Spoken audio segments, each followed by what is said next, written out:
Idineklara ni Manila Mayor Isko Moreno ang public health emergency sa lungsod dahil sa krisis nito sa basura. Ang problema sa basura ang unang pagsubok na tumambad kay Yorme sa unang araw niya sa pagbabalik sa pwesto bilang alkalde ng lungsod ng Maynila.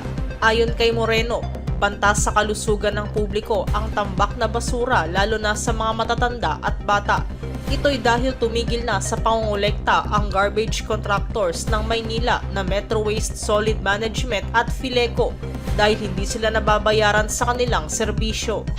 Kung kahapon, nung isang araw, nung isang linggo, at ilang linggo nang nakararaan, ay tambak ang basura sa masulok ng ating syudad, ay malamang po sa hindi, titriple pa ho yan dahil wala na pong mag-aakot ng basura. Ito po ang bumungad sa akin. Bukod sa kinakarap natin araw-araw, ito ang unang bumungad sa akin bilang inyong alkalde ng lungsod. Lumobo na sa 950 million pesos ang kabuuang utang ng lungsod ng Maynila sa kinuha nitong garbage contractors.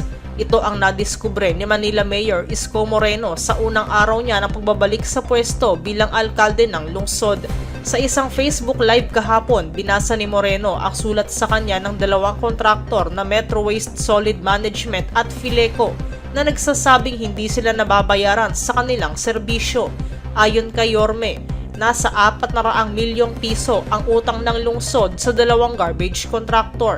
Ang Fileco at ang Metro Waste Solid Management ang pumalit sa Lionel Waste Management Corporation, ang dating garbage contractor ng lungsod dahil hindi rin sila binayaran, kung saan naabot na ang utang ng syudad sa kanila ng 561 million pesos.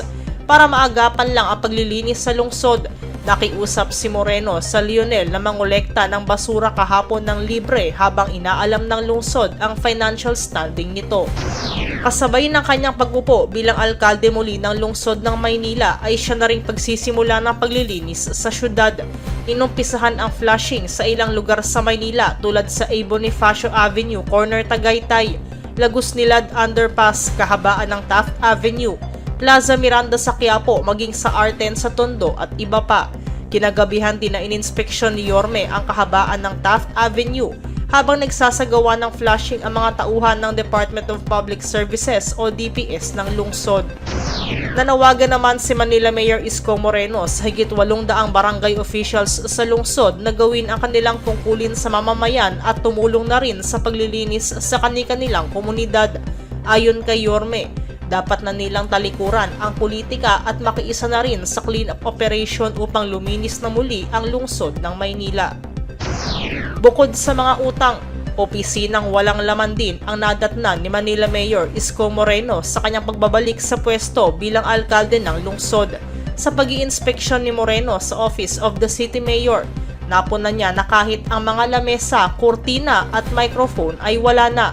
Pero dalawang bagay ang tumambad kay Yorme sa kanyang opisina, ang dalawang itim na cash vault na ito.